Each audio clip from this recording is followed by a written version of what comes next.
Hoje eu vou fazer uma trollagem, eu vou trollar a minha amiga Evelyn, falando que eu vou embora hoje. E ela é minha melhor amiga, assim, tipo, melhor mesmo, porque a minha melhor amiga tinha brigado com ela e a gente não virou bem as melhores amigas. Mas a gente ainda também é amiga. A minha melhor amiga ficou com a Evelyn. E agora eu vou trollar ela falando que eu vou embora pra Minas e blá blá blá blá. E vamos ver a reação dela. Calma aí.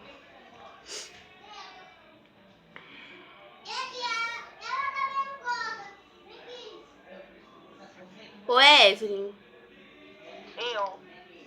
Evelyn, eu tenho um negócio pra te falar. Qual? Não tem aquela viagem que eu fui pra Minas? Então eu vou ir lá morar pra lá. Por quê? Porque minha mãe pediu. Ela falou assim que não queria mais eu aqui em casa porque eu fazia muita bagunça.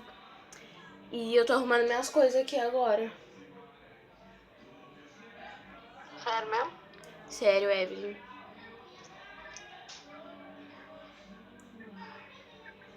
Aí é foto. Então. Nossa, eu tô aqui mó. Tô aqui mó mal, porque, tipo, eu ia ficar lá, né?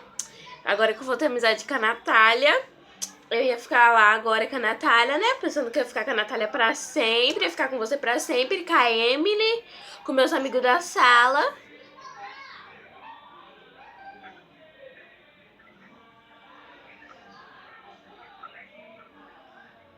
Fala que você não quer não ir.